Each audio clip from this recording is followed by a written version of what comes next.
Assalamualaikum warahmatullahi wabarakatuh. Perkenalkan, nama saya Nurul Fitri dengan NIM 201129005. Baik, saya akan membacakan simpulan dari buku Teori Kesusastraan, yaitu dari Rene Wellek dan Austin Warren. Baik, saya akan membacakan simpulan dari bab 3 yang berjudul Fungsi Sastra.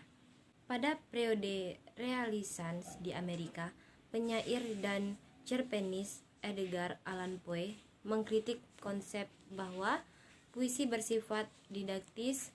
Poe, sastra berfungsi menghibur dan sekaligus mengajarkan sesuatu. Tesis dan kontratesisnya adalah konsep Horak Daun dan Utel. Puisi itu indah dan berguna. Pandangan bahwa puisi adalah propaganda bertentangan dengan pandangan bahwa puisi semata-mata permainan, bunyi dan citra tanpa ada acuan ke dunia nyata. Masalah lainnya adalah, apakah sastra memiliki satu fungsi atau beberapa fungsi?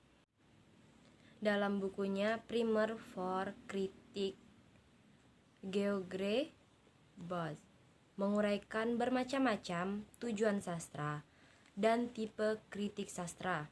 Teori sastra dan apologetis menekankan sifat tipikal sastra atau khususnya.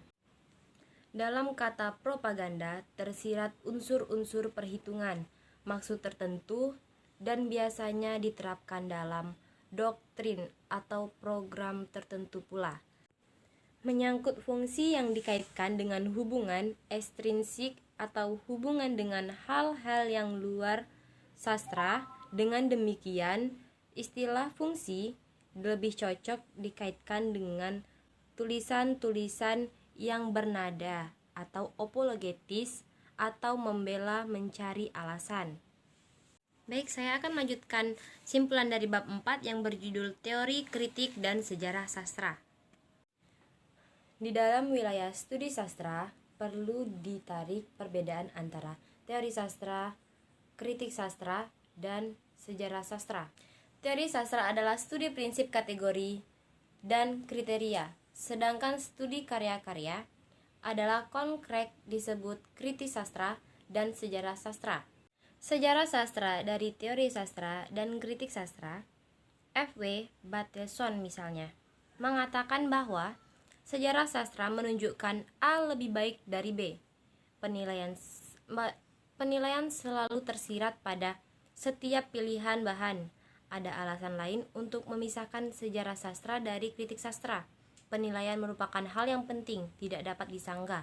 Sejarah sastra mempunyai kriteria dan standarnya sendiri, yaitu kriteria dan nilai zaman yang sudah ada. Pandangan yang lebih moderat menekankan adanya dua kutub yang tidak dapat dijembatani, yaitu aliran klasik dan aliran romantik. Penerapan sudut pandang modern akan memberikan perspektif baru pada puisi Anglo-Saxon atau puisi lirik abad pertengahan yang kaya. Terima kasih, mungkin itu saja yang dapat saya simpulkan dari buku Teori Kesusastraan Rene Wellek dan Austin Warren. Bila ada kata-kata atau kesalahan, saya mohon maaf. Kepada Allah saya mohon ampun. Terima kasih. Wabillahi taufik wal hidayah. Wassalamualaikum warahmatullahi wabarakatuh.